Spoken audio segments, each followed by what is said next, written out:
Yes, family. What's going on, guys? What is up? What is up? Welcome to tonight's stream with your boy Abel. Super excited to be here with every single one of y'all in the building, right? Who we got with me tonight, family? Go ahead and drop those locations because we are live right now. And super excited to be here with you guys all, as usual, right? So go ahead and drop those locations in the Chizzy chat. And we're going to go ahead and, guys, have a phenomenal stream. And probably not going to be too long of a stream today, right? Because obviously, we did have the federal funds rate decision came out earlier today. They did actually raise rates 75 basis points. So we're just going to talk a little bit about that, guys. Take a quick glance at the markets overall. Yeah, go from there, right? See what we can pretty much come up with to finish out the week. But ultimately, just really going into next week, right? That's really what I'm going to be more so focused on.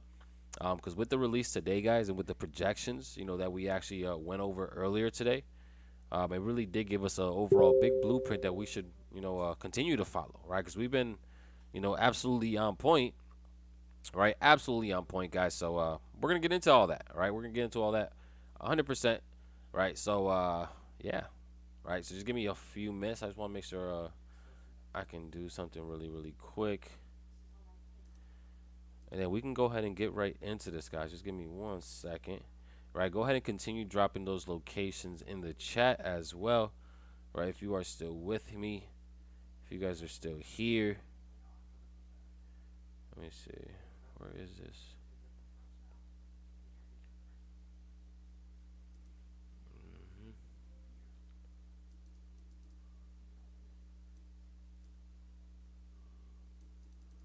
Let me see.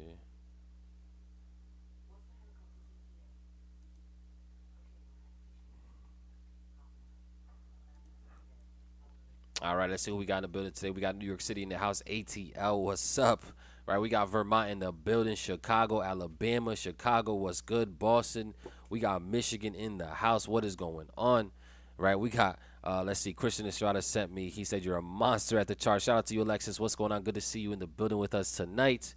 Right, and yeah, I do my thing a little bit, you know what I'm saying? But it's just because of, the amount of years I put into it, right? That's literally the biggest thing that I could really just account for, where I'm at is, the time. I put in the time, right? I've been trading for 7.5 years now, so I've been doing it now consistently, guys, nonstop, literally for the past, I'm not going to say the whole 7 years, but probably the past 5, 6 years, I've been really going all in with this thing, so that's why, that's why we're at where we're at today, right? But we're only going to continue to get better anyways. Either way, because you always want to be in student mode no matter what level of success you actually get to, right? Because you can always go to higher levels for sure. But I definitely appreciate you being with us tonight, right? I see we got Mexico in the building, Durham in the house, right? Shout out to Bull City, Durham. What's up? I see we got Chile in the house, Savage Land. We got Bay Area, New Jersey, right? We got my brother Danny from Brooklyn. What's going on, Danny? Good to see you in the chat. We got Louisiana, Oklahoma City, Charlotte, North Carolina, Cincinnati, Nigeria, Winston-Salem. We got Nigeria in the building. Right, big shout out to every single one of y'all. Super excited to be here with y'all tonight. Right, but like I said, guys, let's go ahead and get right into this. Right, because like I said, it's not going to be a long call tonight, but it is going to be a jam-packed, value-filled call, like always. Right, like I always attempt to do. Every single call that I do, guys, like it's it's always with the intentions to provide you guys with some type of new value that can help you guys out. Right, so. But let's go ahead and see what happened, guys. So again, we did have, the FOMC economic projections. We had the FOMC statement. We had the Fed interest rate decision in the press conference. All that happened today, guys. And the market is literally reacting, based off of the release, right? Off of the release itself, guys, which again happened at 2 p.m. We seen an initial quick little spike up, then another little sell off, right? Which actually shown a lot of strength. But clearly it wasn't enough, right? It wasn't enough, guys, to overall, compete against what our sentiment has been overall, right? I mean, family, in the chat, right? What kind of sentiment have we been trading with? I mean, at least for we could just utilize since I've been here on YouTube with y'all, right? For the past 4 months, 5 months on YouTube, right? We've been literally having the same exact sentiment, right? We've been understanding exactly where these markets were going to go. Right, so again, just looking at this market, guys, based off of the release, right, based off the fact that they did end up raising rates, that actually did cause the dollar to actually go ahead and, gain some strength ultimately, right, after this whiplashing that actually happened, right, but it did end up gaining strength. Okay, and that just aligns, guys, with what the overall sentiment has been. Again, literally since for a while now, for over a year, right? We have been extremely bullish to safe havens, right? And that's just mainly because of all the chaos in the world, all the uncertainty in the world, right? That's mainly because we're fighting with 30-year, 40-year type high, inflationary numbers.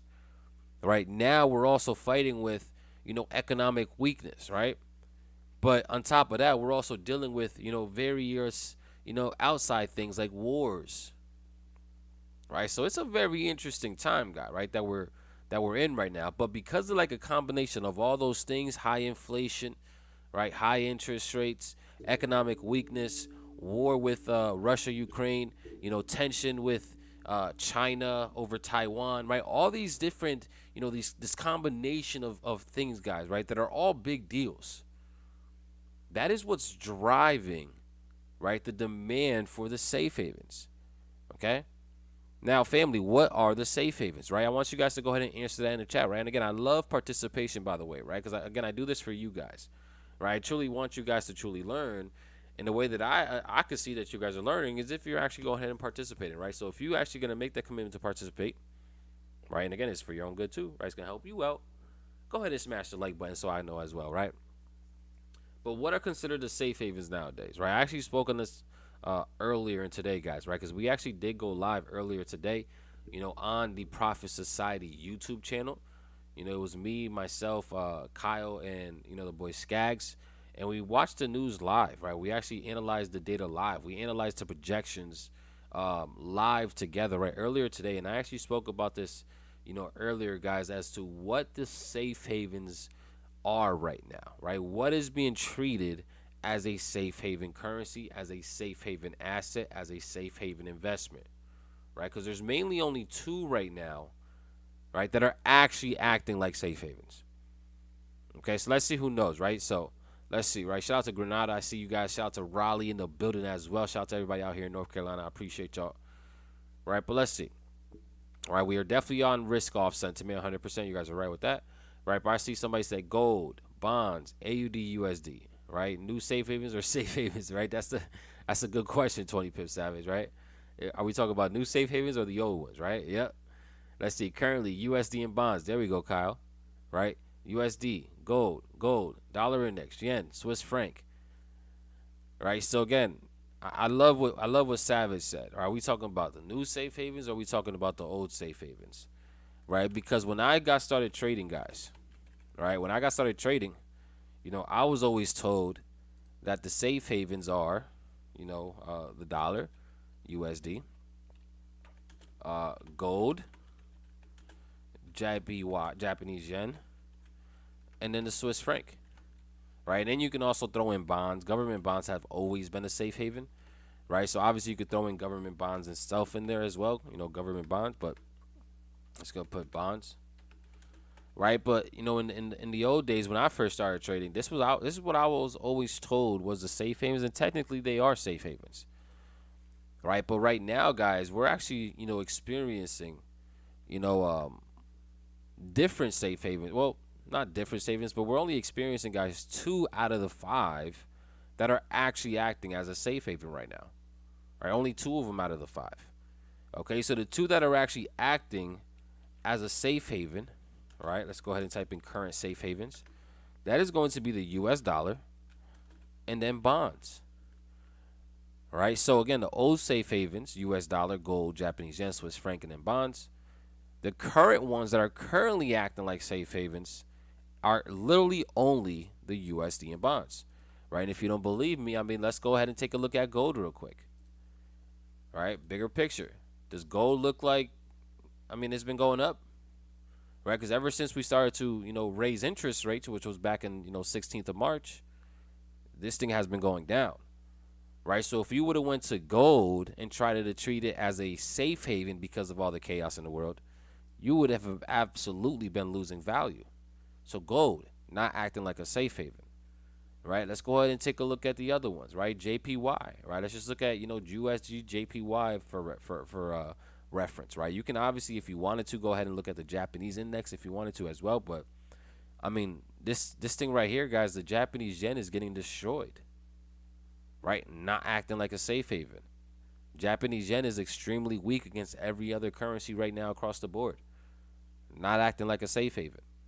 Swiss franc, right? Swiss franc has actually just been extremely choppy, right? So Swiss franc has at least been able to maintain and hold its value, right? Which is really what a safe haven is technically supposed to do as well, right? It's just a, you know, a place that you can store your money that's either going to give you a small return or at least hold its value, right? So the Swiss franc, you know, it's still doing its thing a little bit, right? Because it's still pretty much is very, you know, going sideways and it's holding its value, right? So you could probably add the Swiss franc as well, you know, as one of the safe havens, right? But the moral of the story, guys, is that overall, you know, these safe havens, you know, we need to understand how to treat them and how to play them based off, again, current market environment, right? You know, we are very risk off right now, right? We are very much hawkish, right? The Fed is very much hawkish.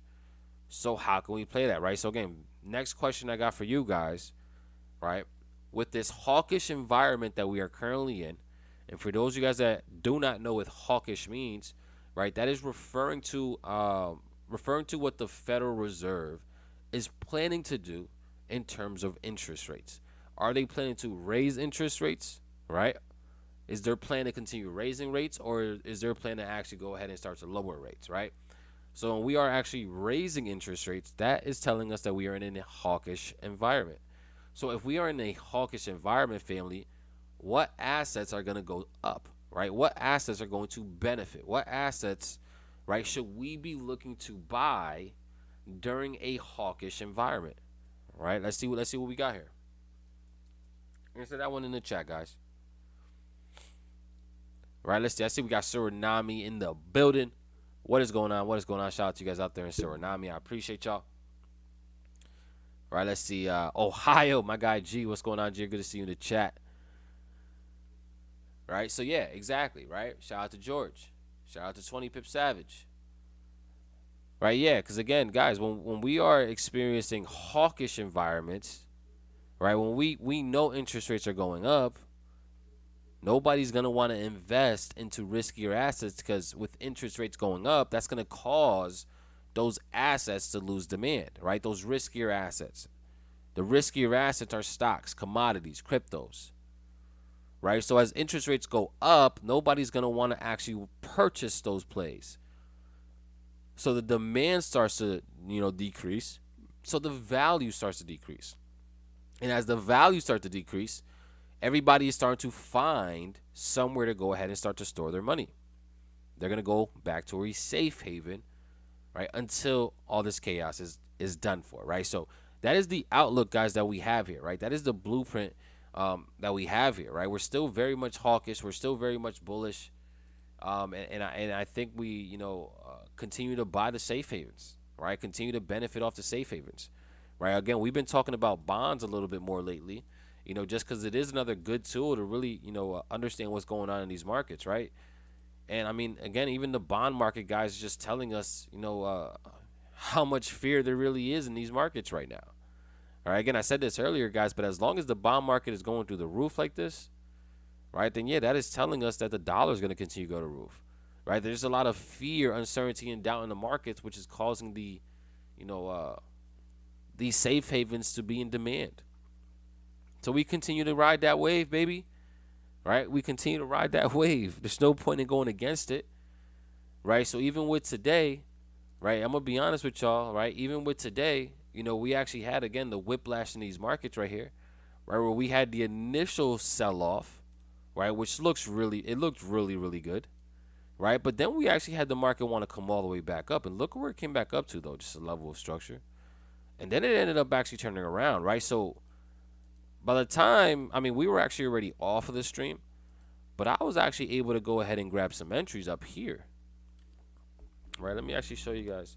And the reason why I was in the short, guys, and I was actually looking to actually just continue shorting, even with what price action was doing, was because, again, my bias was still my bias, right? So I ended up taking shorts around 9.98882, right? Which is a decent, it's not the best entry whatsoever, right? But I was able to get an entry, guys, up here, right? And it was literally just because I was reading what price action was doing, right? Obviously, I was paying attention to, how price just completely reversed like this.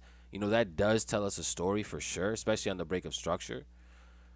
But if this was actually going to go ahead and go bullish based off how I trade price action, I really would have wanted to see price, not come back below, right? Not break back below, this level of structure right here, right? Let me actually see if I can highlight this, right? If I want it, and again, this is literally how I read structure, right? Especially when I'm reading it, and I'm looking at price action. So yeah, this move right here, guys, it did give me some, it was telling me that we could actually possibly, continue going back to the upside a little bit. But the fact that we actually seen price come back down and break back below this level right here told me that we actually probably will just go back into that overall, bearishness that I've been expecting, right? So again, I was able to catch entries literally today, right? Like right after the stream, I'm just watching this area and seeing how price action was playing out. And I was just betting simply on the fact that we're going to go ahead and stay in the overall bearish direction, right? I mean, I told you guys this last night as well, family, right? For anybody that was on the calls last night, I don't care what interest rate decision said, right? I was still going to be expecting, dollar strength, Euro USD weakness, and same thing across the board, right? So that's how I was able to pretty much still grab a nice entry, right? And I also told you guys this too, right? If on the data release, for whatever reason, we spike up against it, we go higher for Euro, I believe anything that's going against our overall bias will be short-lived. I say this all the time, right? Especially when we're actually trying to trade like a news release, right? More times than not, if it goes against it, it's usually, setting up for a potential good opportunity to take advantage of, right? So the fact that we went up right here, yeah, I definitely paid attention to it, but I was thinking it was short-lived, and yeah, it actually, played out pretty well for me, right? So, but that's just a little insight, guys, into like how I was able to look at this, right? And just pretty much play that, just sticking with what our overall trend has been, what our overall bias has been, and really not letting news, fake you out and things like that, right? So let's see what else we got here. I'm new. Hey, love your stuff, bro. Tuning in from Australia. What's going on, Trisha? Good to see you in the chat. Right, I definitely am super, super grateful for you to be here with us tonight. All right, and I'm glad that you're liking the content. All right, let's see. What's going on, Lord? It's good to see you in the chat. Let's see. Would you count bonds, though, considering bond yields move inversely with bond prices and bond yields move with interest rates, right? And Fed's QT, which would add more supply and take out demand in the bond market, right? So now I personally don't invest into bonds, right? I think that's more of a play for like big institutions, big corporations that really play the bond market more than anything. But you have to understand, guys, the bond market is one of the most liquid markets that we actually have, right? Which is why, a lot of people, invest into the bond market, right? Because it is a very liquid market, and that's why it's a safe haven because of how pretty much of a guarantee it is for you, right? When you actually do lock up your funds. But I definitely see what you're saying for sure. But that's definitely more so like a big thing for the big boys, right? Smart money and big foreign countries and foreign investments are the ones that really are looking for the bond play. All right, so let's see, 80-20 rule. Yep. Abel, what style of trader are you? Right, so that's a really good question, Ryan. So normally I used to call myself as just a very simple, market structure, price action type of trader, supply and demand trader. Right, that's literally what I was. But I understand a lot of different things. I understand smart money concept. I understand all that. But I think like right now, what I would classify myself as a trader, I would classify myself as more of a fundamental / sentiment type of trader, right? Because a lot of my decisions, like most of my decisions, guys, that I make in these markets now are literally based off of fundamental data, right? So I'm just considering myself now as a fundamental trader now, right? Because I really make all my decisions off of fundamental data that's being shown. Right, I see, yeah, that spike back up had me skeptical, but I was counting on sentiment and the overall bias following the downtrend and caught another entry. Let's go. Right, I was right there with you. Right, I see you're the best coach. I appreciate you, O'Neal. Right, absolutely on fire. Right, that was a great play. Right, but let's just go ahead and see what else we got here, guys, and what else can we expect now? Now, again, I do think that we could see more downside, personally speaking, but I'm also not gonna chase it with where it's at now. I'm gonna be a lot more patient with this play, guys. But overall, I do think that there is an opportunity, right, for us to look for some shorts, But we're gonna have to wait for some type of a pullback, right? I'm not interested in looking for anything down here at these levels here for Euro USD, but if we pull back up, see at these levels, I will be comfortable with, right? I will be very interested in looking for some shorts, probably maybe around, the 0.988 level, right? So if we can go ahead and look for price to get up into there, that could possibly give us a nice opportunity to go ahead and just look for that next leg down overall, right? So this looks interesting here, guys. So overall, that's something that we can keep our eyes on. From a long-term perspective, I want to go bigger picture so you guys can see this. We are, again, getting into a very interesting level, guys, here on the bigger time frame, right? We're talking about now we're starting to enter into, like, monthly structure levels, right? So these are going to be areas that we have to keep our eyes on eventually around that 0.97. But for right now, I still expect, just more downside, guys, overall. All right, overall, I expect more downside, okay? So looking for something like this, to see if we can just continue with this, short-term momentum, that might be lit. Now, if the market actually doesn't do that, and say the market actually wants to go ahead and run this, liquidity right here, right on the other side of this trend line, then that's fine. We'll accept the L if you actually did take the trade, accept that 2% loss. But then eventually get prepared because we're just only going to be setting up for the next opportunity to go ahead and go short. Right? So, excuse me. Either way, we're going to be looking for shorts here. It's just a matter of seeing whichever price point actually ends up playing out for us.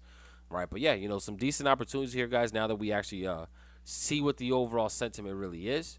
Now we just got to wait for these pullbacks. Right, remember what I was saying earlier, guys, right? It's the year of what, right? And there's two different answers that you guys gave last time too, right? But we are in the year of what right now, right? Go ahead and answer that in the chat. We are in the year of what? Right, let's see. I want to be the Israel Adesanya of trading, yeah, right? The go-to trading, huh? Let's see, what exactly are government bonds again? It's like, government bonds is just a fancy way of saying government debt. Right, it's just a fancy way of saying debt, right? Because what the government does, guys, they actually buy things like bonds and treasuries, either from other governments, corporations, things like that, and they utilize that as a way to have liquidity in these markets, right? But in a fancy way of saying it, it's just debt. Like that's all they're doing is just debt. They're buying debt, and they're utilizing that debt though to stimulate the markets, stimulate the economy, right? But yeah, it is the year of continuation. Exactly, right? It is the year of continuation, guys. So let's just continue to stay with it, right? Let's just continue to stay with it, right? Continue to stay with the bias, no matter what, right? Because that's pretty much what we've been doing, and it's been working out really well. Let's see. I need to learn fundamentals and sentiment. I'm losing most of my trades on news events, right? Yeah, again, that's that real sauce. That's that real value. I feel like that's the missing piece for 99% of traders. Right, if you've been trading for a while now, and you only been doing technicals though, add some fundamental analysis and watch what it really does for you. Right, it really is gonna just take your trading to a whole nother level. Let's see, what will happen to Japanese pairs in the next 30 minutes because I'm ready long on USD JPY. Right, so let's go take a look at USD JPY. Right, because obviously we did have a very aggressive selling off, but we completely rebound that move. Right, so USD JPY, guys, because we do actually have, news for the yen in about 30 minutes. And this could definitely shake the markets, guys, right? Because we're talking about the Bank of Japan interest rate decision. Right now, again, as of right now, the Bank of Japan, guys, right, they're not even expecting to raise rates. Now, you guys know how, we feel about the Bank of Japan and about the Japanese yen as a whole. Right, you guys should know how we feel about that. Give me 1 second, guys. I need to get me a bottle of water.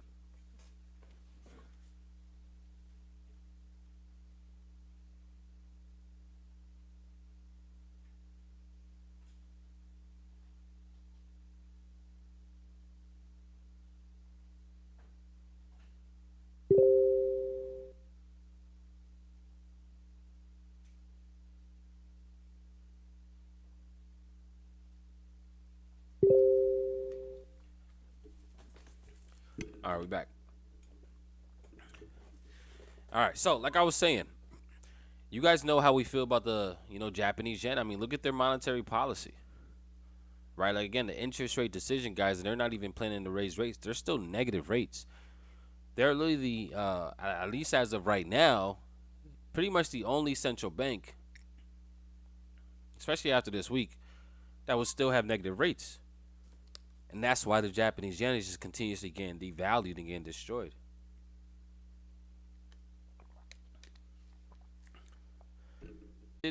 I'm going to be expecting a lot more yen weakness. Like a lot more yen weakness. All right, let me say that one more time. Okay? Let me say that one more time.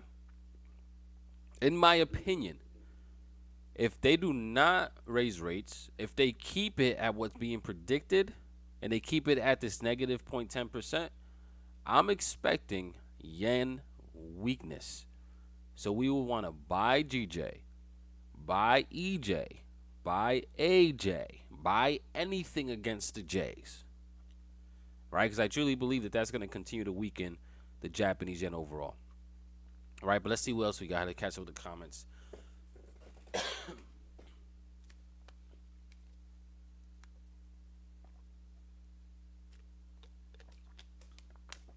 All right, let's see what we got here.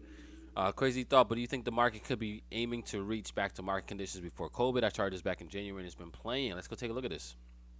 All right, let me bring it up so everybody can see. All right, so market before COVID, lockdown. So you think that, I mean, oh yeah. I mean, I truly believe that 100%. Right, because we're looking at Dow Jones right now, guys, which is the US 30.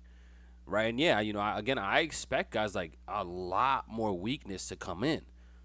Right, again, as long as the Fed is hawkish, we have to continue to assume lower pricing for the indice market. Right, we have to continue to assume, right, that we're going to experience a lot more, you know, economic weakness overall. Right, so yeah, I definitely believe we can make it back down to those, you know, lockdown areas, but I think that we can really even go lower. Right, because guys, I mean, if we look at, and it's something that Skag spoke about earlier today. Right, he was speaking about, obviously, when he went over the economic projections. You know, and if we actually look at these economic projections, guys, right, let's go take a look at this really quickly. Right, let's see if I can find the actual report real quick. Let's go Federal Reserve. All right, perfect, right? And as we look at, where is it?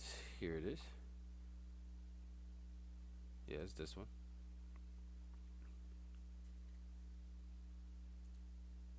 Right, so as we actually look at what's being predicted, okay, now again, keep in mind, guys, right, the goal for the Federal Reserve is to have inflation at that 2% level. Right, that's the goal. That's been the goal. Okay, so as long as we are way above these rates, the Fed is going to continue to push it up, right, so that they can try to get inflation under control.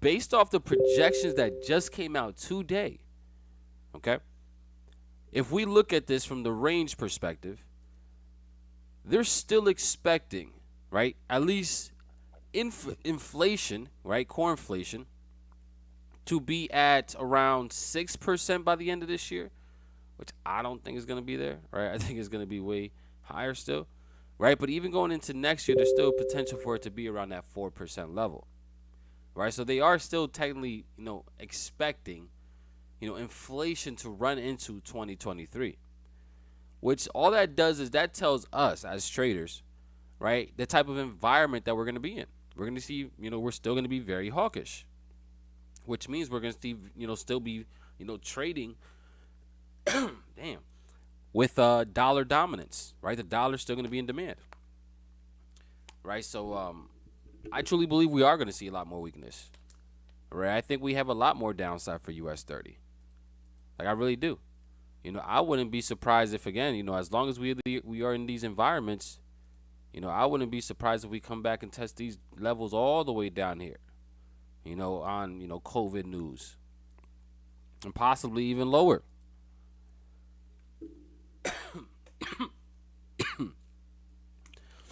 All right, so let's see, continuation. Yep, you don't trade NAS, right? So I actually did start, I've been trading NAS a lot more lately, you could say, right? Definitely have been adding it to my arsenal for sure. right? And in fact, you know, Nas actually is doing this thing. You know, we've been very accurate, you know, predicting these indices, and it's really just because of the fundamental data that we prayed off of. But we've been very active, guys. We're really understanding where these indices are going to go. You know, Nas included. So something with Nas, guys. Again, I'm just going to be very bearish still. Right? I still see a lot more downside for this market, a lot more weakness to come in. So we just got to align ourselves with that, right? There's nothing that we can do right here. You know, price already made a move, but the moment we see a pullback, that can be an opportunity to go ahead and look for the next short. Okay, so that's going to be the outlook here, guys, for Nas 100. I mean, again, don't overcomplicate trading. It really doesn't need to be overcomplicated. Understand what the overall direction is, right? And then wait for the right opportunity to go ahead and get involved. Right, so Nas 100, guys, I'm going to be looking for more continuations for sure. Let's see, Abel, I need you as a mentor. What do I have to do, right? So, Ron, what you can do, Ron, is go right to this website right here. Right, go to ProTraderBootcamp.com and then go ahead and grab yourself, you know, the 5-day ProTrader Bootcamp. Right, because right now, this is the only type of material that I have for offer right now. But this bootcamp, guys, is literally like 10 plus hours of just straight next level value, next level sauce, right? Big shout out to our newest subscriber. I appreciate you, Arnika. All right, thank you so much. All right, big shout out to Bayou. What's going on? I appreciate you. Welcome to the family. Right, but again, this content right here, guys, in this boot camp, is literally breaking down, guys, 5 days, right? The 5 most important things that you really have to work on when it comes to trading, right? And I promise you, this boot camp is going to give you information that you never even heard of, that you never even thought of, and it will just put you in a much better position, right? It will give you the foundation that you need if you really want to be a profitable trader, right? So, ProTraderBootcamp.com. Go ahead and get that. Right now, we are running a promo. You do get a coupon code for 10% off, right? Coupon code for 10% off. And we're running a promo that's giving you like 6 or 7 bonuses, right? So go ahead and take advantage of that, guys, if you guys want, you know, the 5-day boot camp, but also you guys want access to my private Telegram, right? If you guys want access to, you know, a pro trading journal, right? Like a physical copy, you know, delivered right to your mailbox, right? Of a trading journal, right? If you guys want access to, you know, a video breaking down the 10 mistakes that traders make, right? I'm just giving out a lot of value and a lot of bonuses for anybody that does actually go ahead and take action on the boot camp, right? So again, if you're interested and if you're serious about trading, that's where to get it. Okay, so that's the promo for today. How can you get better with fundamentals, right? It's just really doing the research, using the data, right? But correlating the data with how the markets is actually moving and reacting, right? So what do I mean by that, right? Well, what you can do is you can literally go back in time, and if you are starting to understand that we are in a environment where we're expected to raise rates, then you can literally go back in time, right, even years ago, and start to compare to see how the market reacted during the last time we were experiencing similar conditions, right? That's the way to backtest data, backtest news, right? But for the most part, it's going to come through experience, right? You actually going ahead and taking the time to actually learn exactly what each news release is. You have to learn what CPI is. You have to learn what GDP is, or you have to learn why interest rates are here and why they're and how they're used and manipulated. You have to learn what the Federal Reserve is and these central banks are, right? You have to learn what the purpose of these central banks and what their main focuses are, right? You have to learn what their goals are around inflation. Like, there's a lot to learn, guys, from a fundamental perspective. That's why in the boot camp I have literally one entire day, right? 2 hours plus of just straight content breaking down everything fundamental and sentimental analysis. So definitely go ahead and grab that so you guys can get that video, right? But it is a lot to learn. You know, that's why it comes with experience.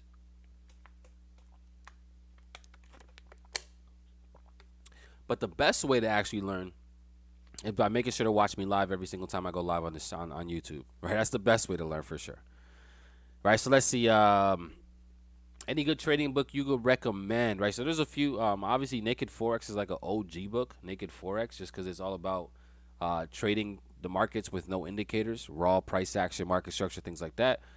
So that's always a classic. Trading in the Zone is also another good one as well. Helps with the mindset. So I'll probably just recommend those for now. Let's see, question, bro. Do you think the Bank of Japan will eventually be forced to strengthen currency due to dollar strength, making U.S. denominated debt more expensive to pay back? I truly believe so.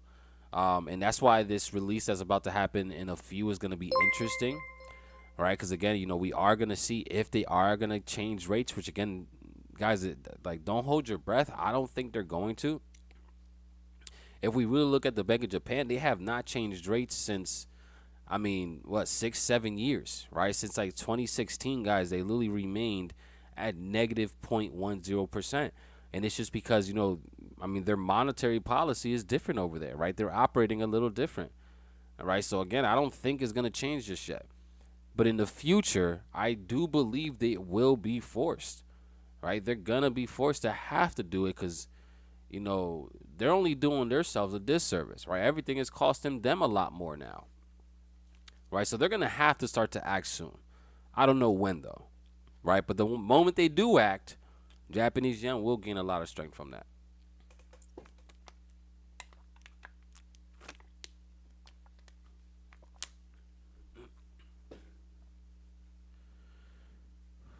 Let's see. Also become a member and you'll be added to a Telegram. Yeah, that's true as well. All right. If you want to just be added into a Telegram where I'm at, where we be talking some sauce, you can also become a member of this YouTube channel. Right. Again, it's very, very cheap. And then you can also go ahead and get added into a private chat as well. All right. So let's see. Hey, Teach, smart money here. Smart money theory here. Institutions sold off a lot of their positions into the value that came into the market, either the news release. What's your thoughts? I think more so in terms of that. I mean, it was just a lot of clearly, at least when Jerome Powell was speaking initially, there was a lot of mixed, you know, data, right? Mixed thoughts on the actual markets, which is why we, you know, experienced that little bit of a whiplash, right? You know, it was just, you know, a lot of uncertainty right now, right? So in terms of what we can expect moving forward, or at least from like an institutional perspective, I think institutions right now, I mean, they're clearly still very much, you know, running to safety, right? We can clearly see that through the markets, right? So I think, yeah, you know, that sell off could have just been a period of profit taking, right? This little initial sell off right here, it could have just been a period of profit taking as well, right? Only for them to go ahead and start to buy, you know, once they actually go ahead and clear off some tables, but. There's a lot that could really be happening right now, guys. Because again, there is just so much uncertainty right now. Like, it's crazy. Like, the consumer confidence, investor confidence is just at all-time lows right now, right? Well, not all-time lows, but it's definitely very, very low. Just because there's so much chaos right now that's going on. Let's see. Can the yen be a long-term strength move? I noticed the inflation is still at like 3 points, while interest rate is at negative 10. I mean, I don't think the yen is going to gain any strength until they actually start to raise rates, right? Because currencies usually gain strength off of higher interest rates. Okay, so the fact that they're still at negative rates, that's not an attractive currency to invest into if you were a foreign investor. Okay, so that's why they're still, you know, losing so much. Yeah, I'm all about my money, baby. I get money, baby. Big shout out to Kingston. What's going on, Kingston? Big shout out to you. I appreciate you for sponsoring the channel. Make sure to go ahead and send me a message on Instagram right after this so I can get you added into the private community. Thank you so much for following. I appreciate it. I'm just now coming off of a cold, guys, a sickness, so my throat is super itchy right now, right? But let's see what else we got here. Sound is choppy, or is it just me? It could be my end.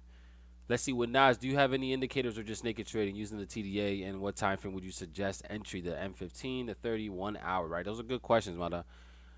So what I would do, for me personally, what I utilize for the most part is all naked trading besides the MACD, right? You know, it's all naked trading besides the MACD, right? Because I really just focus on, you know, key areas of supply and demand, but I'm also aligning momentum, you know, when I'm going to be playing off of these key areas of supply and demand, right? How is the momentum when price is getting up there, right? Are we seeing any type of a divergence between momentum and price, telling us that, you know, we could see a reversal off of that level or not, right? So that's pretty much how I like to trade it.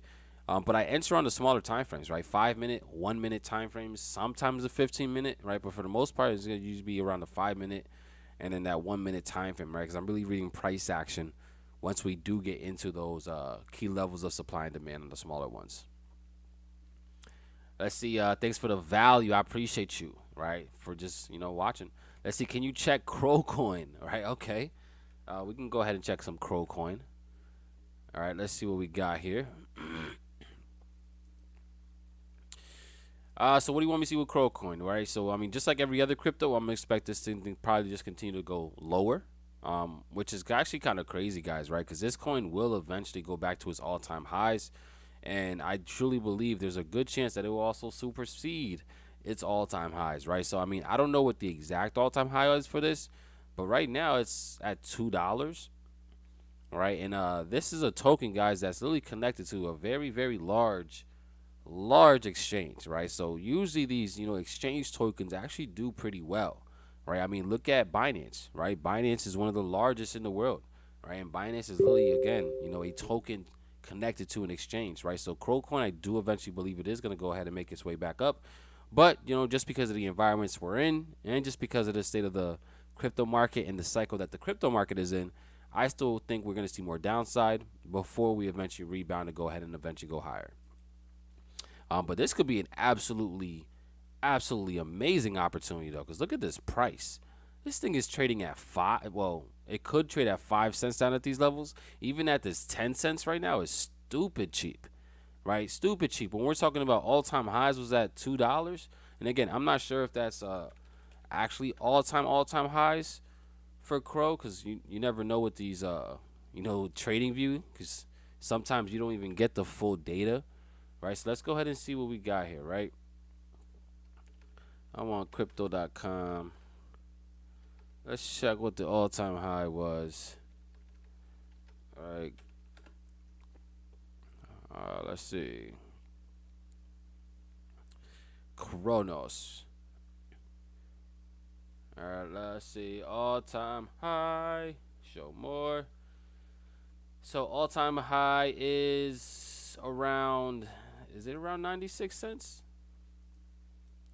It could be, actually, right? So this big spike up then was most likely some manipulation that seen it go all the way up to this $2, right? But right now they're pricing in, guys, the high around 96 cents, right? So even at 10 cents, I mean, we are trading at such a discount. It's insane. Now, again, I do believe 2024, we're definitely going to go ahead and rebound for sure, right? As long as this exchange continues to do their thing, I do see this to at least going back up to its all-time high and probably superseding it, right? But I'm going to talk about this crypto from an investing standpoint, not a trading standpoint, because I don't think you're probably trying to trade it. All right, let's see. Welcome, new members. I appreciate y'all. Let's see. The NAS resonates with me more than US 30. U30 seems to be more manipulated, a little bit more volatile, right? It really is. US 30 is probably the most volatile one out of, the three that we actually look at. Hey, Abel, do you strictly trade these three pairs for volume or discipline or both? So I trade, I mean, obviously anytime. Discipline is just needed no matter what, right? But let's see, Abel, do you trade strictly for volume or discipline, right? But I trade all these pairs, right? So all these pairs right here, guys, on my hit list are pairs that I actually consider trading, right? So I don't only just focus on them, right? I do, I do like Euro USD a lot. I do like gold a lot. But I'm trading any of these ones, right? These are my hit list. These are my watch list. So if any of these are showing the opportunity, I'm taking that. Okay, so that's what I traded, though, right? I trade whatever is giving me the best setup. Let's see. Patience definitely needed a clear vision, 1,000% of this. All right, let's see. Can we look at Euro AUD? Yeah, let's go take a look at Euro AUD. Right, let's see. Do you do any yield farming with crypto? I currently don't do any yield farming. But that is a great way to go ahead and at least earn, especially, during this downturn right now. Yield farming and hedging and staking and things like that, guys, could be a hedge against, obviously this correction. All right, so yeah, it could be a smart play. The only downfall with that is, if whatever, company or platform you're doing it through, during this downturn, hopefully they have enough cash or liquidity to, handle this downturn and still be able to pay out.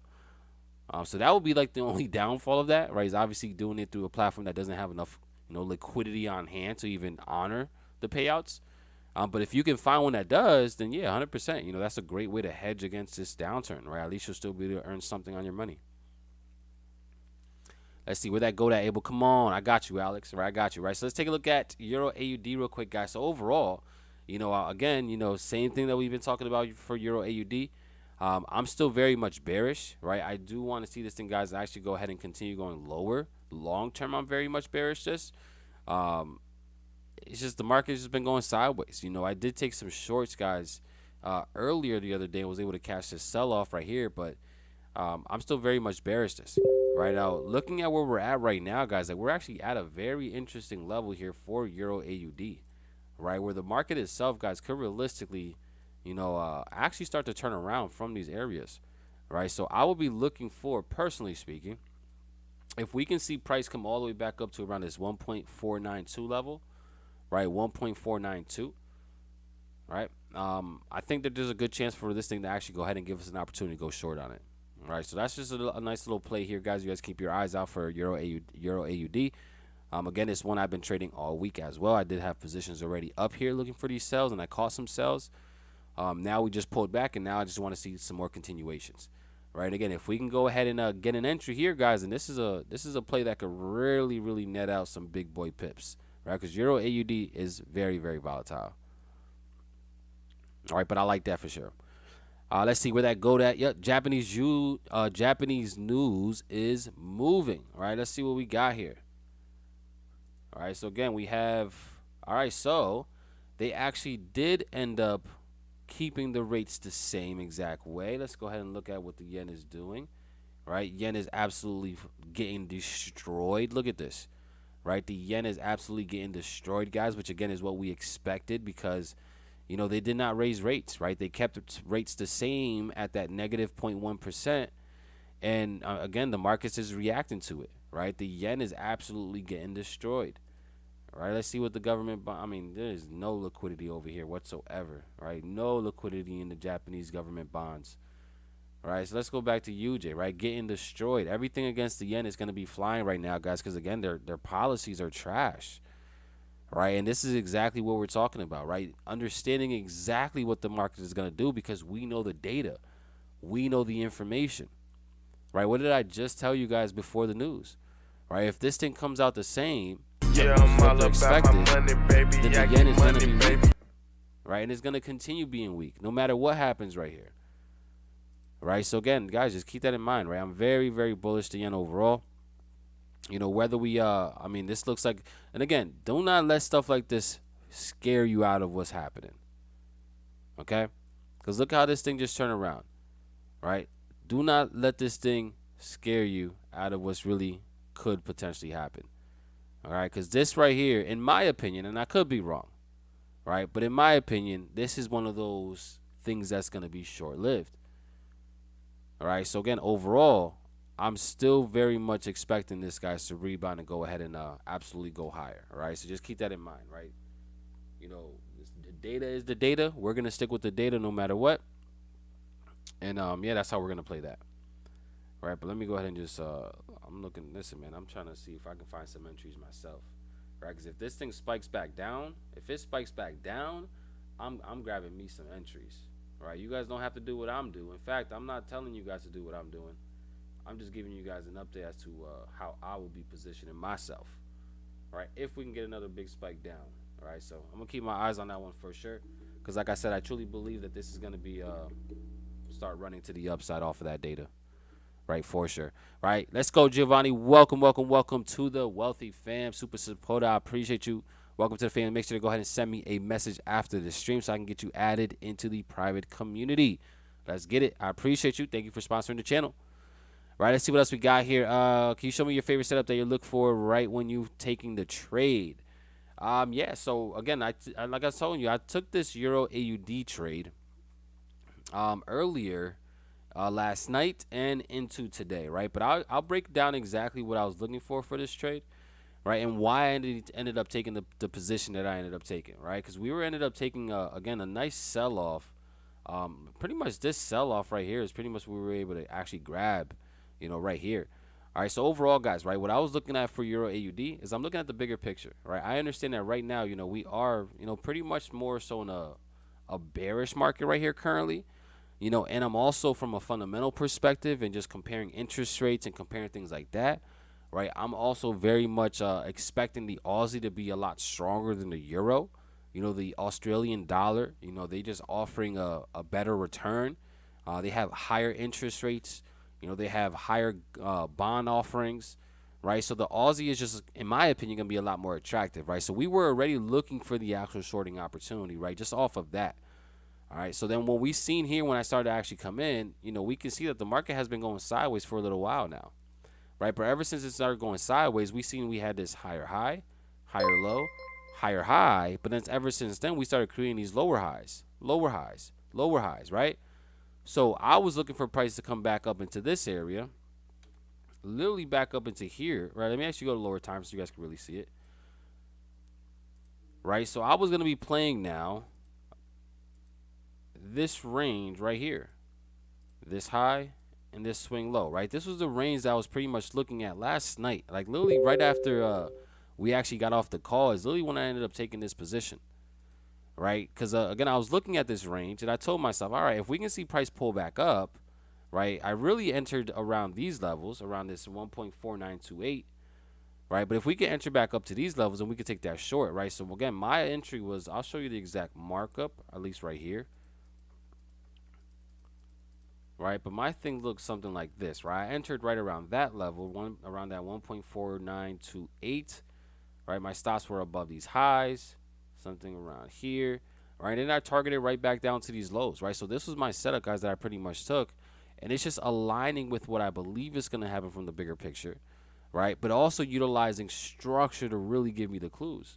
Only reason why I was comfortable looking for the sell up in these areas because we had just seen this break right here, right? This impulse right here, guys, it gave me a lot of evidence that we were going to continue going bearish because we had now just seen that, again, that break of structure, right? This push down, that break structure is very, very important for me. Very, very significant. Okay, so once we seen that, market came back up. That's an opportunity to go ahead and get involved. Okay, so that's pretty much an opportunity, guys, that I absolutely love. One of my favorite setups. You know, a very simple play like this, right? Now, this is, again, just trying to align myself back with the overall major trend. Now, the reason why I'm also looking for another sell, though, is because, again, I do believe we're still very much bearish. All right, I do think we're still very much bearish. You know, so if we can go ahead and look for another opportunity, again, I'm looking at this level right here, then I think that we do have another chance to go ahead and continue to sell off. All right, so let's see. For sentiment analysis, do you look at the COT reports to see what big traders are doing compared to retail sentiment? I'm trying to work on my sentiment analysis game, right? So we do actually look at the COT reports. For anybody that actually takes my boot camp, I actually do give out, you know, a lot of value when it comes to the COT reports and understanding how to read it, understanding how to play it, because that is definitely one of the better ways to figure out sentiment for sure, in terms of what, you know, smart money could be doing. Right, so yeah, you know, we definitely take a look at it for sure to see, you know, what is happening from, you know, the big boys' perspective. All right, let's go ahead and see what happened here, guys. Let's go back now. See, so the yen, look at that whiplash on the yen. That is pretty disgusting. All right, pretty disgusting. All right, let's see what else we got here. Can you break down AU? Yeah, let's go take a look at AU real quick. Right, so as you can see, obviously we're looking for the shorts. This thing just never, ever even reached our area where we were initially looking for from a bigger perspective. This thing just continued to sell off, guys. Now, again, you guys should know exactly what we should be doing here. You know, looking for some more sells, right? Again, we're very bearish, you know, AUD USD as well. You know, look at this market, guys. Like, I mean, this thing has just been selling off literally this entire year. Right, so I want to just continue to ride that out. Okay, so yeah, looking for more sells. So looking at AUD USD where we're at right now, if we're looking for more sells, are we going to want to sell all the way down here after a move that already happened? No. Right, so we're going to have some type of patience, see if we can either pull back up to the upside to give us an entry, right? Or if you're experienced, you could possibly go to these lower time frames, right, and try to look for maybe a re-entry on these lower time frames. If you don't think we're going to get a deeper pullback, maybe you could do something like that too, right? But that's only if you're experienced. What I would just recommend is, again, just wait for the pullback, all right, and then go ahead and take advantage of the trade. Where can we pull back to? Well, where is there evidence of structure in the past? Probably right up into here, right? So if we can see price come back into that area around the 0.665 level, right, then we can, I really would be comfortable going ahead and taking that move lower for sure, right? Just riding with the overall flow of the market, okay? And if the market were to break it, then at that point we'll go have to change our bias. But for right now, we sticking with the flow of this market 100%, right? Because it just seems like the best thing to do for sure. Right, let's see what else we got here, right? Have in mind King Banks closed in Australia today. That's a great point, George. Right, shout out to George. He is out there in Australia. You know what? I can't wait. Like, George, that's really like one of my to-go locations for sure very, very soon, right? I definitely want to go to Australia. I'm a big fan of seeing what that culture is like, right? So I can't wait to go out there, man. So we got to definitely link up out there, George, for sure, right? You got to show me around, right? So yeah, that's just a little side note, right? But yeah, this is what I'm looking for. AUD USD. Let's see, bro, what's happened with EJ and GJ, right? So again, yen news did just come out, right? The Bank of Japan, they did actually keep interest rates literally at the same exact level that's been in since 2016, right? And the markets are just reacting to it. It just had a very whiplashes, you could say a whiplash type of reaction. But overall, guys, this is very bullish data here for USD JPY, right? This is very bullish data here for GBPJPY, right? And even for, you said EJ, well, this is also very bullish environment for EJ as well, right? It really is, right? So just keep in mind, guys, again, off of that release, off of that data, I believe, and again, I like to just throw this disclaimer out there, right? I could be wrong, okay? We haven't been too wrong this year. I'll be honest with y'all, all right? Everybody can attest. We've been live for 4 or 5 months now. We've been pretty accurate, right? But you will never know, right? The market gonna react and and do what it wants. But overall, guys, all this, this is just lining up for, bullish continuations here for GJ, for UJ, and for EJ. Right, which is why I mentioned that if this market want to try to test our gangster, right, if it wants to test our gangster and spike back down, right, then I'm getting involved, right, like I'm getting in there, right, I'm taking advantage of that, right. So just know, right, if these markets try to test my gangster, I'm in there, right, because I'm expecting these to potentially start flying, right. So I don't know if y'all gonna be gangster with me, family, but they better not try to test my gangster, right, because I'm in there all day long. All right, so that's what's happening with the yen pairs, right? They just had major news come out. All right, let's see. How about Euro NZD? We could go take a look at Euro NZD real quick. Big shout out to our newest subscribers. I appreciate y'all. I love you guys. Thank you guys for rocking with me tonight. Hopefully you guys subscribe because you guys were able to get some value, and hopefully you do go ahead and continue to get some more value throughout the rest of this session. All right, so what we got here for Euro NZD, right? So let's see what the overall play here for Euro NZD is.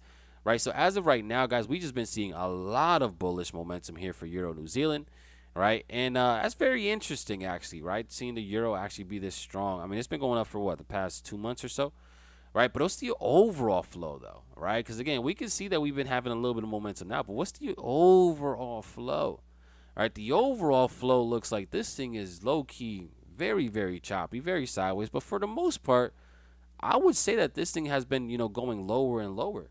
Right, if we really look at this, guys, and just really show this channel, just to give you guys more of a visual perspective of what's happening. Right, we've been pretty much in this channel, guys, for the past 2-3 years. Back in 2020, we experienced this big spike up here. But ever since then, we have been selling off, right, and just been stuck inside of this channel. Well, guess where we're about to be at now? Well, we're about to be at the high of this channel, and we're also about to be at the high of this channel right next to this institutional candle, this mitigation candle, right? This loan candle, whatever you want to call it, right? But we are at a very interesting level right here.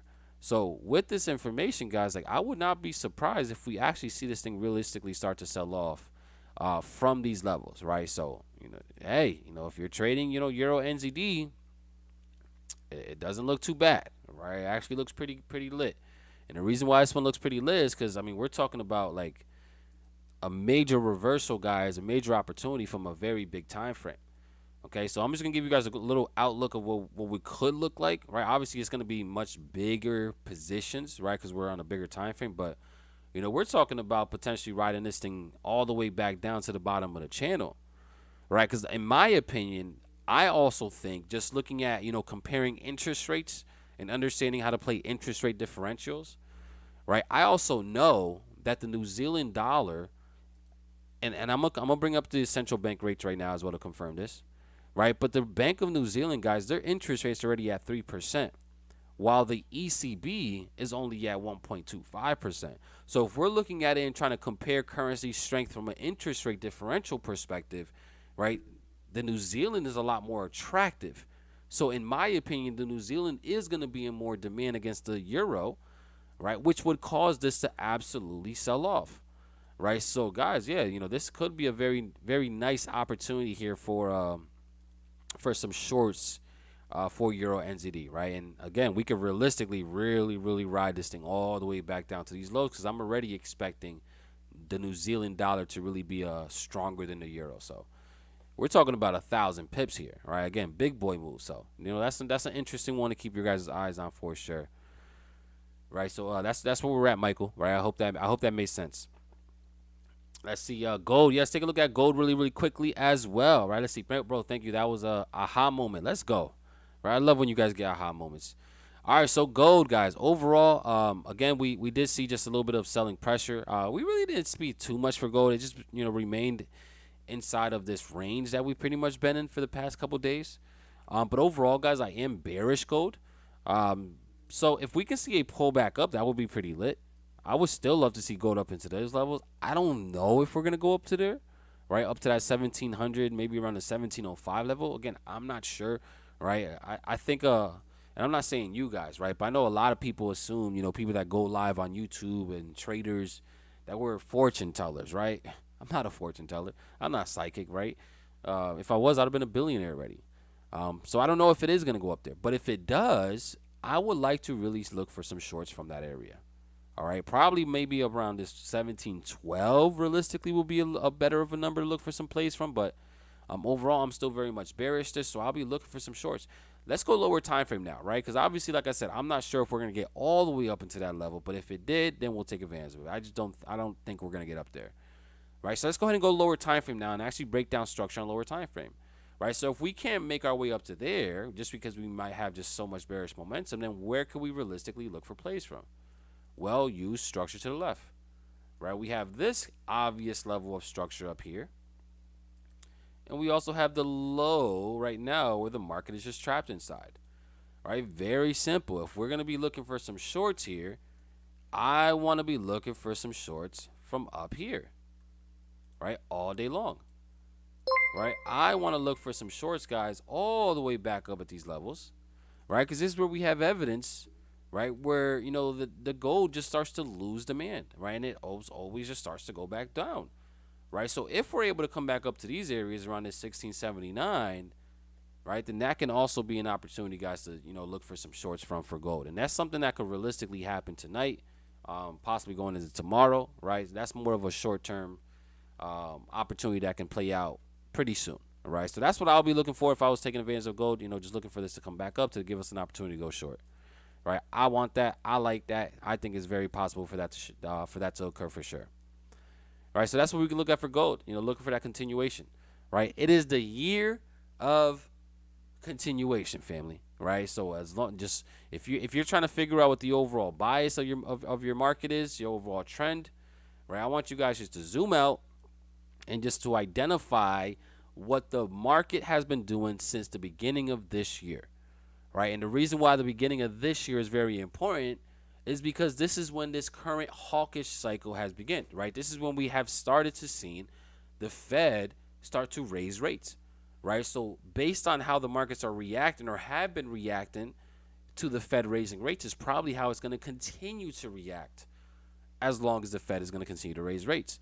So whenever you're confused in terms of trend, simply go to like the 4-hour time frame or maybe even the daily, and I just look at what has been happening since the beginning of this year. That is telling us the trend, right? So since gold, right, we started to raise rates back here in March. Ever since then, gold has been bearish, right? So our trend is clearly bearish for gold. So we want to continue to ride with that, right? So that's pretty much a very easy way, guys, of identifying the trend now. All right, let's see. We would welcome you. Let's go. All right, let's go. We out to Australia. All right, you know what? We're gonna take a Profit Society trip out to Australia. Right, we're gonna have everybody out there. All of us in the chat. We all going to Australia and gonna trade together live in Australia. Right, let's do it. Right, and that's one thing that I really want, guys. Right, for this community. Right, like I actually am gonna be in the field. Right, I actually do want to go ahead and travel. Right, go state to state, country to country, right? And really just have some fun with y'all, right? Help you guys out, but overall, let's have some fun, build some connections, build some memories, and yeah, just have some fun with this. All right, let's see. Any advice and tips for candle confirmations, right? Yeah, learn them, right? You know, candlesticks are a very important part to this whole thing, you know, because candlesticks play into you really being able to read, you know, price action, right? Literally, right? So again, I would recommend just to really go ahead and take some time to really just learn some main important candlestick patterns. But the main thing about the patterns, guys, and this is what I want you guys to understand, the main important thing about learning candlestick patterns is not necessarily just the actual pattern itself. It's where the actual pattern is being created from.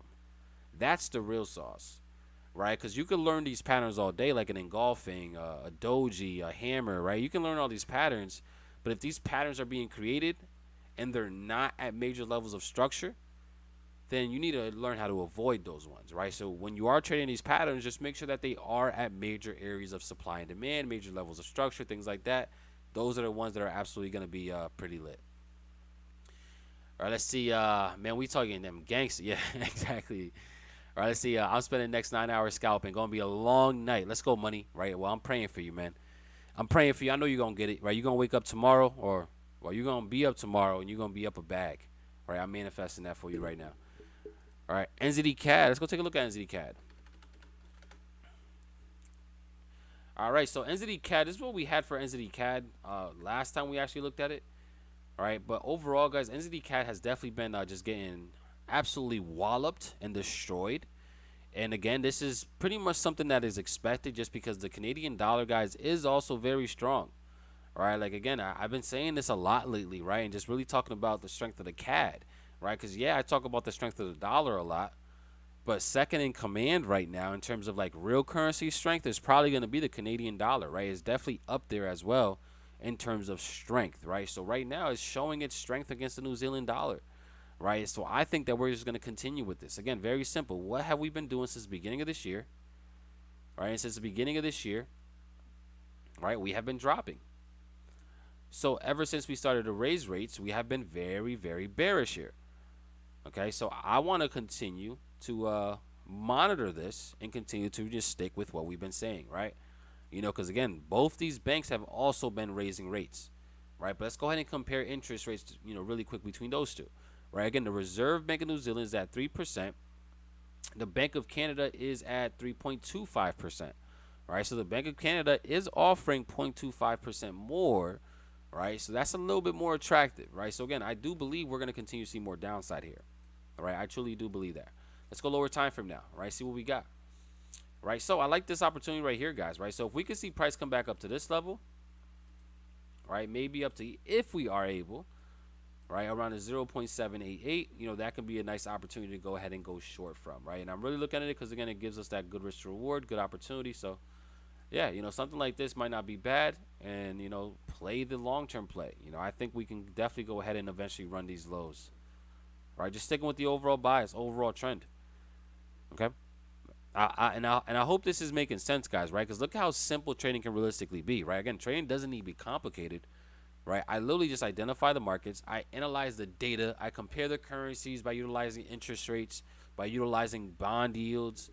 Right, seeing which one might be a little bit more attractive because it probably offers a better rate of return. Right, and I just use that information, and then I align my technicals to find an entry to get in. Okay, that's the blueprint, right? That's really the sauce, right? So again, if you want to get better as a trader, then again, maybe start looking at it like I do, right? Because again, and I'm really speaking to anybody that's been trading for a little while, but only on technicals and still have no results. I promise you, right? This fundamental sauce is what you're missing. And this is for everybody, right? When you understand the markets, guys, from a fundamental standpoint perspective, it really does change the game. It just really does. Okay. But yeah, this is what we're looking at for NZD CAD. If we were looking at, and then, again, this is a 15-minute time frame, right? So this is something that can realistically happen tonight. All right, let's see. New Zealanders here. Yeah, shout out to all my New Zealanders, man. I love y'all. All right, let's see. New Zealanders weakness. Also, we approach weekly demand, right? I mean, yeah, it's very. Let's see. What are we looking at on the weekly? All right, so New Zealand dollar. I mean, we are coming down to these areas of demand, right, where the market has clearly reversed from. But even then, again, I don't think that the demand for the New Zealand is going to supersede the demand for the dollar, right? What you can do if you really do want to trade, New Zealand strength, I wouldn't try to bet against the dollar with trading New Zealand strength. But what you can bet against is possibly other currencies that are offering a lower interest rate or a lower bond yield, right? And another currency that might seem like it's not as attractive, right? That's what you can do. So you could probably trade the New Zealand against, say, the euro, the New Zealand against, say, the Bank of England, because they're still, sub 2%, under 2%. All right. But against the dollar, that's offering a higher rate of return, and it's just the dollar, it's just, reserve of the world. I don't think it's gonna happen. All right, but you never know. These markets are crazy, right? Let's see. Jamaica is nice. Hey, we could take the trip. We could take a trip to Jamaica too. Why not? All right, let's see. Love Australia. Definitely going in the near future. 100%. Let's see. I'm with it. Let's go. Okay. How would you take buys on gold there, right? Let's go take a look at gold again then, right? So I hope you understand what I'm talking about for the New Zealand though.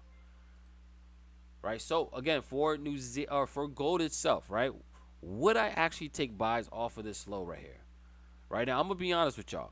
I personally will, right? If it makes sense, if I can find an opportunity, right? So what I would do is literally now is I'll literally go to lower time frames like right this, like literally how I'm doing right now, and I would literally start to read and react to what price is doing, right? And try to find an entry, right? So we know that we're at a low of the market. We know we're at a level of structure.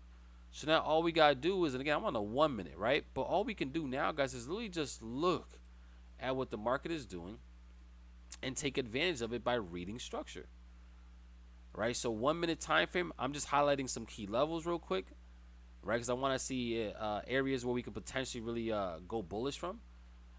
And yeah, again, look at what we're doing now. So if we end up closing back above this level, a retest back down could absolutely go ahead and lead, back up to these highs, right? So, there is opportunities there if you wanted to. But like I said, that's more so for people that are experienced and know how to actually read and react to structure, right? Know how to read price on those lower time frames, right? Know how to actually react to certain things, know how to play it. But if you're newer, then my recommendation is always going to be to stick with the trend, right? The trend is your friend until the very end, okay? So if you're newer, just wait for that sell setup to possibly, set up. Right, because yeah, there's a possibility to buy this thing up, but we really don't know if the market is actually going to give us that push higher. We really don't know, right? The highest probability setup is going to be looking for that shorting opportunity from somewhere up here. All right, so let's see what else we got here, right? We got George with the big 10, the big Australian $10. I appreciate you, George. I'm going to use that when I go out there with Australia with y'all. All right, so I definitely look forward for that trip for sure. Right, let's see. What site do you use to look at interest rates, right? So I use investing.com for pretty much all of my news, at least for like right here, looking at the economic calendar and all that good stuff. Let's see what we got here. Free game. Oh, yeah, 100%. Right, what are the technicals that you follow when you take a trade, right? So that's a good question too, Danny. Right, so again, I'm very big on understanding basic market structure, price action, supply and demand, right? Like that's really what I look for. Right, so when I first come to the market, guys, I pretty much have a very unique system. Right, the first thing that I do is I always identify what the current trend is from a technical perspective. Right, what is market structure telling us? Right, are we creating lower lows, lower highs? Are we creating higher highs, higher lows? Right, what is market structure currently saying? Right now, for say we're looking at gold, market structure is showing us that we are actually creating these lower lows and these lower highs, right, which is characteristics of a downtrend. All right, so that's the first part of my technical strategy, right? The second part is to identify, right, areas of supply and demand, right? If I know that we are in a downtrend, then I want to look for the next area of supply, Okay, because if I'm in a downtrend, we utilize supply zones to look for entries, right? So I want to look for the next area of supply and mark that off so I understand where I would be eventually looking to actually enter a trade from. Now, depending on where current price is at that moment, right, I can either just continue to be patient and wait for price to enter that supply and demand zone. And then when it gets there, I'll read price action, read candlesticks, read breaks of structure on the smaller time frame and take the trade. Right. But if we're nowhere near that area of supply, then I'll just go ahead and position myself to catch a counter trend move to go ahead and get us up into that area if it gives us an opportunity to do so. Right. So that's my play right there. Right. Very simple, straight to the point. Market structure, supply and demand. Right. That's really what I utilize to enter these markets. All right. Are you really profitable? No, I'm not. All right. I'm on here talking and I'm not profitable. No. Let's see. So true. Let's see. The indicator is. Do you ever use Fibonacci levels in your technicals? Right. So I used to use Fibonacci a lot. But now if I do use Fibonacci levels, it's more so to identify premium and discounted price zones. I don't use Fibonacci levels just to identify, where the 61.8 is or any of that. You can utilize it too if you want it as extra confirmation, but for me, it's really not necessary, right? So I don't use it, right? And if I do, it's just to find out where premium and discounted price levels are at. Let's see what's gonna go, bro. Can you take a look at GJ, right? So yeah, we can take a look at it. We already been talking about it, but for sure, right? So again, GJ guys, the yen pair, the Bank of Japan did actually just release their interest rate decision. They pretty much kept it the same at negative rates. So that is very bullish for GJ. So I will be looking for some buys all day long, guys, on GJ. I'll be looking for some buys on UJ, for AJ, for EJ. I'm going to be looking for buys all day against the yen, all day, any day, right? So yeah, so for GJ, I very much would like to go ahead and continue to look for some longs on this, just because I'm very much bullish against the yen. All right, monetary policies are definitely favoring the pound right now in this battle. All right, so yeah, that's where they're at. Right, I think we have more upside for sure. Let's see what we traded tonight to Sadie. All right, we're just looking at the markets. Right, we looked at a bunch of different pairs right now. All right, but we're pretty much just doing an update to what actually just happened after interest rate decision. Let's see, Japanese yen didn't change interest rates, so the Japanese yen will be weak. He already went over it. Exactly, my rook. Right, shout out to you for that summary. All right, let's see, 1660, 1663, 1665, those order blocks on gold. All right, let's see what you're looking at. You're looking at, you said from the 1 hour, I believe you said. 1663 to 1665. So you're looking at the smaller 15-minute order blocks. Okay, so you're looking at those order blocks to look for a potential trade from. I mean, it is possible, right? Because again, this order block right here, guys, right, it is lining up with a level of structure, right? So I mean, it is possible for the market to take that trade from there. But again, you have to ask yourself, right, is it worth it? Right? Is it worth it, right? Because again, when I'm talking about, again, premium versus discounted price points, I want to make sure that if I'm looking to sell, that I am giving myself the best chance of getting the best risk reward, right? Which is why for me, for gold, I would be more comfortable looking for the sell up here because it will give me a much better risk reward overall, right? But me looking for a trade over here, although there is a chance the market's going to do what it wants, right? But me looking for a trade right here, I wouldn't know where to put my stop. Right, you could probably put it over, right above this little order block, but I also see a lot of imbalances, right? I see there's, possible more liquidity to go, right? So I just don't know where I will be putting my stop loss, where I will feel comfortable with putting it. So that's why I wouldn't be trading these order blocks, personally speaking. I'll wait for the market to get up there, and if it doesn't get up there, it is what it is. All right, so let's see. What do you think about ICT's concepts? I mean, the smart money concept theory is definitely a dope concept.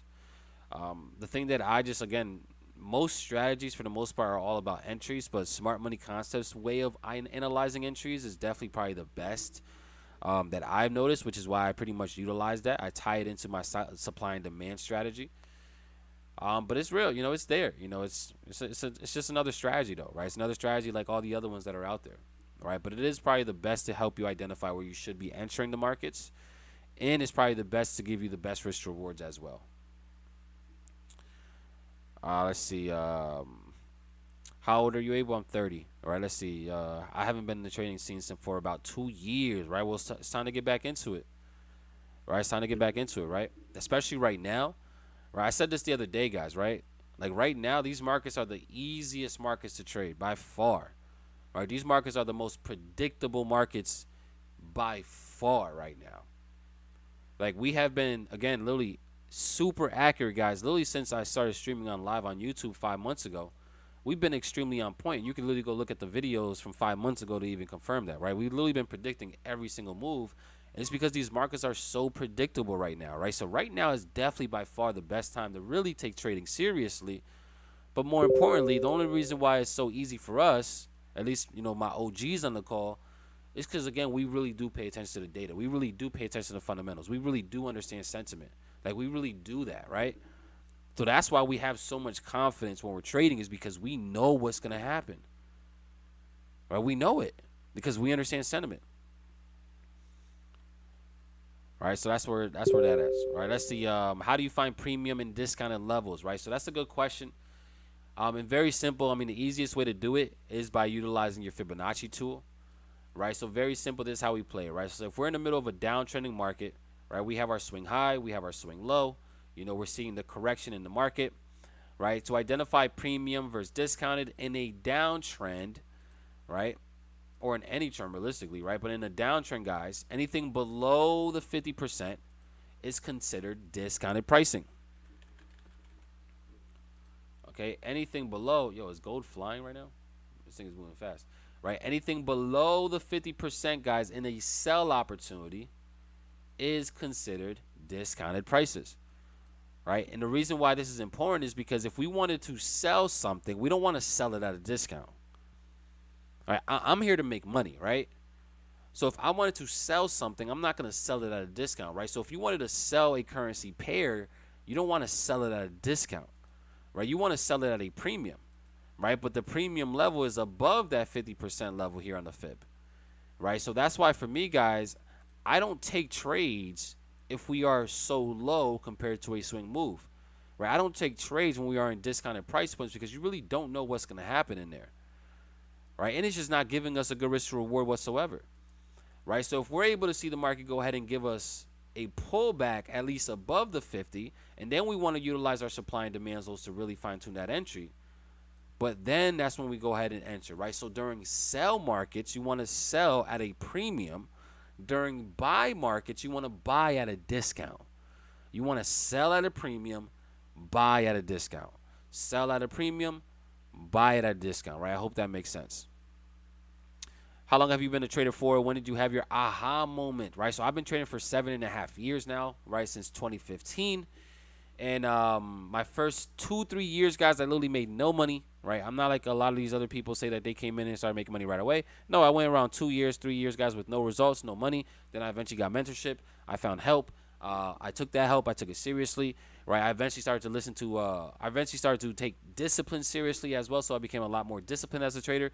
So it took me around 3 to 4 years, guys, to really start to see some consistency, right?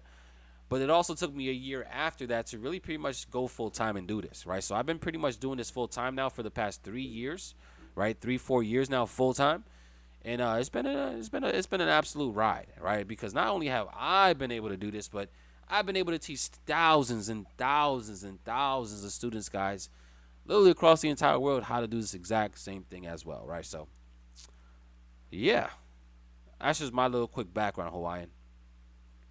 Right, see, understanding fundamental sentiment is definitely making my trading better and confidence. Appreciate you for teaching. Yeah, Jabari, that's the sauce. I'm telling you. That's really the sauce, right? I truly believe, right, if you understand technicals but are still not profitable, it's because you are missing and you are lacking in understanding of fundamental and sentimental analysis. That's the last piece of the puzzle that you're missing. Like literally the last piece, right? And for anybody that's serious about learning that, if you're serious, if you want to actually go ahead and learn how to understand fundamental and sentimental analysis, then I highly recommend you go to ProTraderBootcamp.com, right, which is a bootcamp series that I created. And at the very least, go ahead and grab day number 3 of this bootcamp series, which is all about fundamental and sentimental analysis, right? If you want the entire bootcamp, that's highly recommended. You know, but again, guys, go ahead and make sure to grab this bootcamp, or you can just go ahead and rewatch all my live streams that I have on the channel for free. if you wanted to as well, because I do talk about this stuff every single session. All right, we talk about fundamentals first, fundamentals first, and then we get into the technicals after, right? But I highly recommend you guys to get the boot camp because I do go in depth. In depth, I'm breaking all that stuff down so you guys are aware of what the hell's going on. All right, so that's that. All right, she said JPY is jumping again. Let's go see what's going on here. Yeah, I'm telling you, man, if this thing wants to try to test our gangster family, right? Again, we're very bullish this, right? The data itself is leaning towards a bullish yen or a bullish dollar yen, right? So if for whatever reason this want to spike back down, shoot, just know they better not test my gangster because I'm in there, right? I'm in there if it spikes back down, right? Because I'm so bullish. I mean, UJ, we've been bullish for a while. I mean, we are coming up into very, very significant levels that we should keep in mind.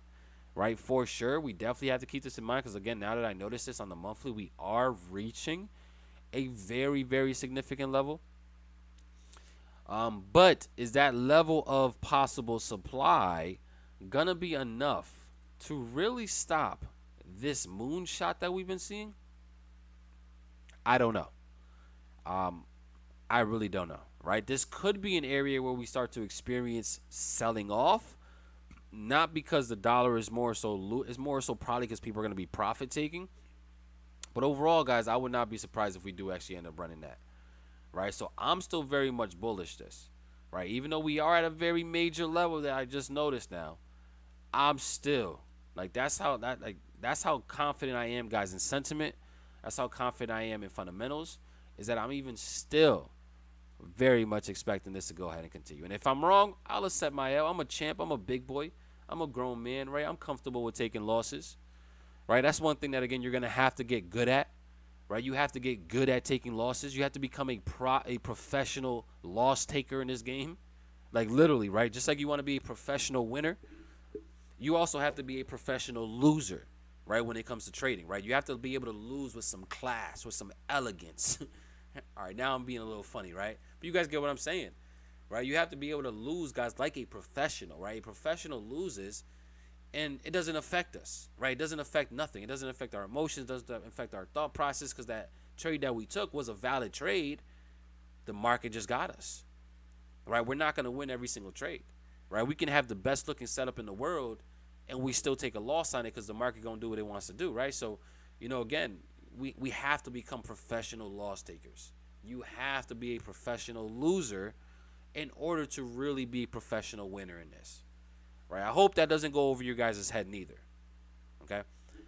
Let's see. Hey, King, could you look at BTC in relation to my question in my super chat? Thanks. Yeah, for sure. Let me actually go ahead and see this real quick.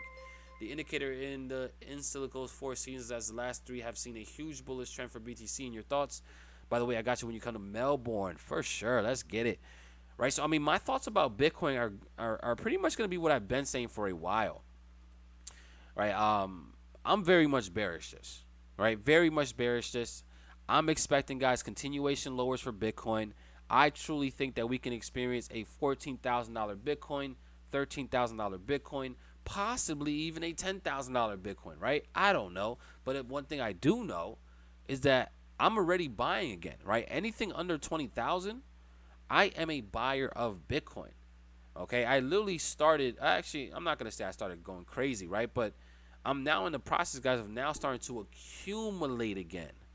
Okay, although I am planning to obviously accumulate for the long term, right? And when I say long term, guys, I'm talking about 5, 10, 15, 20 years from now, which is what we all should be doing with our crypto, right? I am now, again, starting to really look for some opportunities to really buy big bags of it, right? Because, again, anything under 20,000 for me for Bitcoin, I'm a buyer of, right? So if we get to that 14K, I'm definitely buying.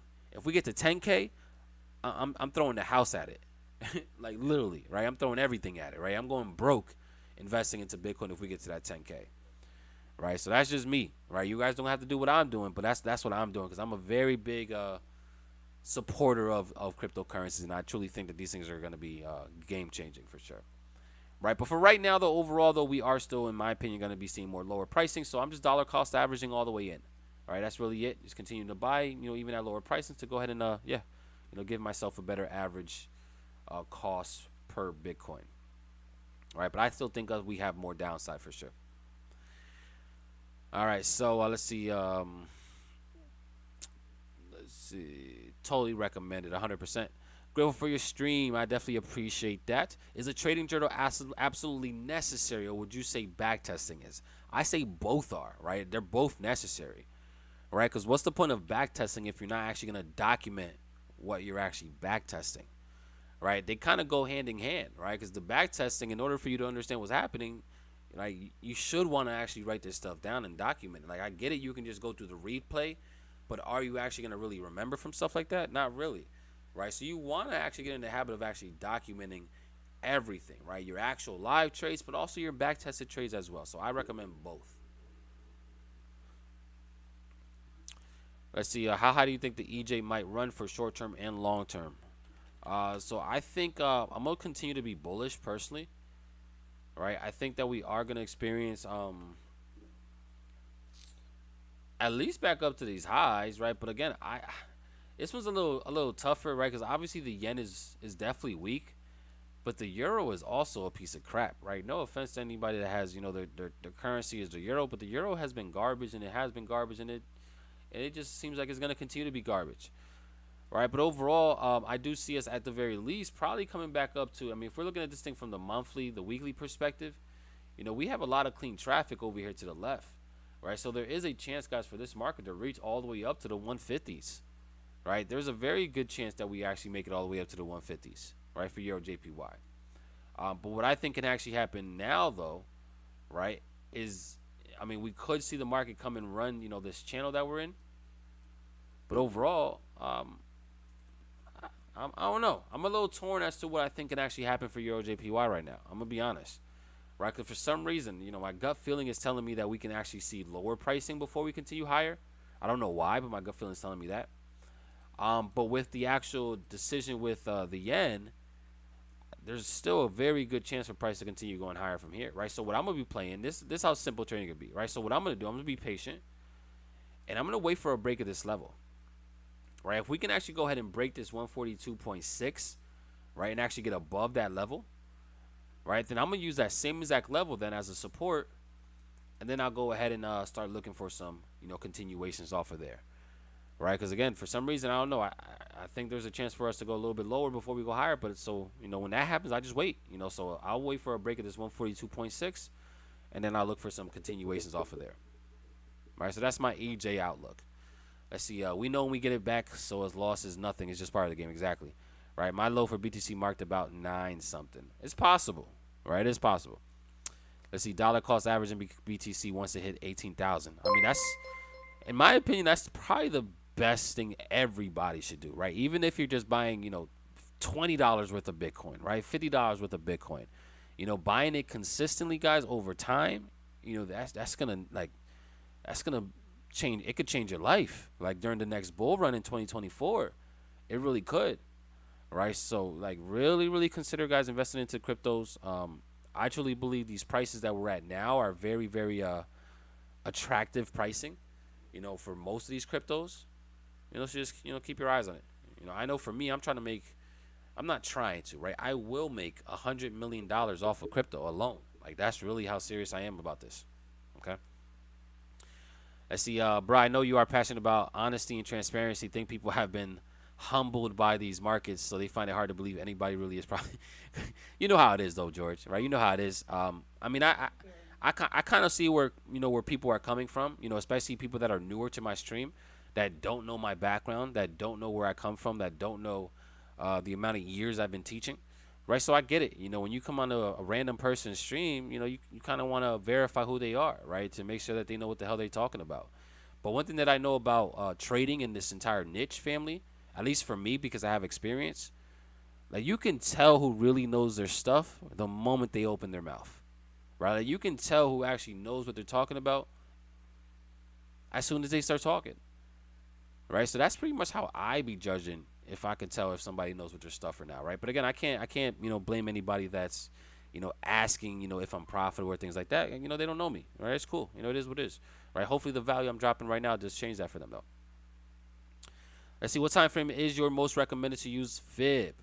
right? So again, if I use Fib, I don't use Fib too often, right? But if I do, it's gonna be probably just to give me some more confluence for my entries. So it's gonna be smaller time frame, 15-minute, 5-minute, 1-minute time frames, right? Because I'll only use it for confluence, which is why I really don't even need it, right? Which is why I don't use it as much. What do you see the effect of a central bank digital currency being? Right now, that's a great question. I really don't know, right? That's a tricky one because I'm not sure how the markets is gonna react to that. Right? I'm really not sure. I really don't know, right? I really don't know because the interesting thing about that is, guys, right, is that if they actually do a digital currency, right, they're gonna have the ability now to really stimulate the market in different ways, in my opinion, that they haven't had before, right? Because yeah, I mean, obviously, right now they're printing money. But when you could literally just go ahead and have digital currencies that everything is electronic, I think it's a lot easier to, create digital currencies than it would be to continue to print money, right? Especially if they have an unlimited supply, right? Because that's going to be the scary thing with these digital currencies, right? Like, what is the supply going to be like, right? And all that stuff. And the only way that they're going to be able to do it is if obviously it's going to be built off of like a stable coins type of structure, right, where the value of it stays at obviously that that level is supposed to be at. All right, but there's a lot to take that into consideration, a lot to definitely take into consideration with the central bank digital currencies. But again, I really don't know, right? We're still so new into it. We're all going to really learn and experience that all together when it does happen. Let's see. Hey, are you stocking up on ETH? Of course, right? I think everybody should be stocking up on a bunch of the layer ones, right? A bunch of the layer one projects that are like actual blockchains. I recommend most of those, right? So Bitcoin, just because it's Bitcoin, but Ethereum, just because it's Ethereum, right? It's the number one blockchain that's used, for dApps, right? Decentralized dApps. I also am a big fan of, other projects like Polkadot, Binance Coin or BNB, a lot of these layer one projects that are actual blockchains. Those are the ones that I'm investing into heavy right now. Let's see. Do you follow Cobain from I Am? Of course. That's my brother, right? That's my guy, right? Big shout out to that boy Cobain, right? Yeah, for sure. I definitely follow him. I see, brother, thanks so much for all the gems. I'm on year 2 myself, not profitable yet. To use 2 entries on every trade just to leave a runner and place your stop loss and profit. I haven't lately, but I have traded like that for a while. Just lately though, I've just been, just getting in and out at regular intraday type of setups, right? I'm really not holding my trades as long as I normally do, at least. Just for right now, I just been, getting in and out, right? But normally that's how I would do it, right? You could twin trade. Right, when price gets to a certain price point, you close one out to go ahead and secure some profit, move stop loss to break even, and let the other one ride out. Yeah, there's nothing wrong with that for sure. Let's see. Do you focus on London session to swing into New York session, or do you trade New York as well? Right. So I mainly actually trade New York session. Like that's actually when I trade. Right. I do these London sessions because again, it's just a time where I'm able to come out here and educate you guys. Right. But I normally trade New York sessions. I always wake up around 6-7 o'clock. And then I'm up to around maybe 11, 12, depending on the situation. And then I'm trading New York session. Right now, in the future, guys, we will actually be doing some live New York session trading with you guys, but it will be on the actual my company channel, Profit Society. Right, so definitely go ahead and follow that. If you guys are not following it, just type in Profit Society. We literally just created it, just launched it. We just did our first couple live streams the past few days, but yeah, we're really gonna go over there and go crazy as well. All right, so that's going to be more New York session type of stuff because we're going to be going live as a collective, as a team, me and my other partners, and we're really going to turn up over there for sure. Let's see, which platform do you use for crypto? KYC needed, right? So for the most part, obviously Binance is definitely one of my go-tos. Binance is the largest one in the world, right? So it's definitely one of my go-tos just because the selection of cryptos that they have. But there's a bunch of them, right? Binance, KuCoin, Gate.io.